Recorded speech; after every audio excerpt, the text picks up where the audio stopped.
RTI એટલે કે right two એજ્યુકેશનના કાયદાનો અમલ થતાં ગરીબ અને મધ્યમ વર્ગીય પરિવારના બાળકને વિનામૂલ્યે ખાનગી સ્કૂલમાં ધોરણ 1માં પ્રવેશ આપવામાં આવે છે। આરટીઆઈમાં પ્રવેશ મેળવેલા બાળકને ધોરણ 8 સુધી વિનામૂલ્યે ભણાવવામાં આવે છે।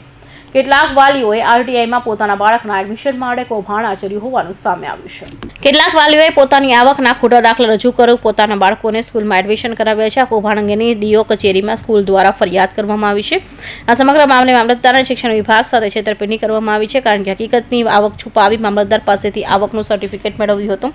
ત્યારબાદ આવકનું સર્ટિફિકેટ શિક્ષણ વિભાગમાં રજૂ કરી આરટીઆઈ એડમિશન મેળવ્યું હતું, જેને પગલે આજરોજ ગરીબ બાળકોનું શિક્ષણ છીનવાતા વાલીઓ સામે ડીઓ દ્વારા કાર્યવાહી કરવામાં આવી છે અને 3 સ્કૂલમાં ખોટી રીતે લેવાયેલા એડમિશન રદ કરી કાર્યવાહી હાથ ધરી છે। સ્કૂલમાં સંચાલક મંડળ દ્વારા સ્કૂલ દ્વારા દરખાસ્ત કરવામાં આવી। અંદાજિત 32 જેટલા વિદ્યાર્થીઓ કે જે આરટીઆઈમાં અભ્યાસ કરી રહ્યા છે, તેમના વાલીની આવકના પુરાવાઓ તરીકે એમણે ઇન્કમ ટેક્સ રિટર્નના આધારો અહીંયા રજૂ કર્યા હતા અને તે બધાના 1.5 લાખથી વધુ હતા અને વધુમાં વધુ 9 લાખ સુધીના ઇન્કમ ટેક્સ રિટર્ન સુધીના આધારો અમને જોવા મળે।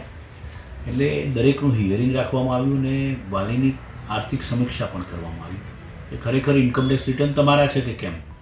તો વાલીની આવક વધી છે તો તેઓએ આરટીઆઈમાંથી નામ રદ કરાવવા માટેની સામે ચાલીને અરજી કરવાની હોય તે બાબતની એઓને સમજ આપી આગામી સમયમાં આરટીઆઈમાંથી નામ એમને રદ કરવામાં આવશે।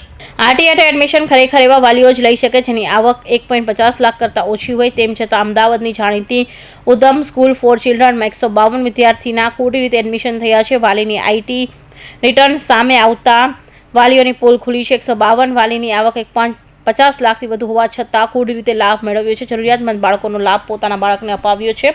આ સમગ્ર મામલે જિલ્લા શિક્ષણ અધિકારી અને મામલતદાર જવાબદાર છે, કારણ કે જેમણે આવકનો દાખલો આપી દીધો અને વેરીફાઈ પણ ન કર્યું। કૌશિક પટેલનો report, Hind TV news, Surat.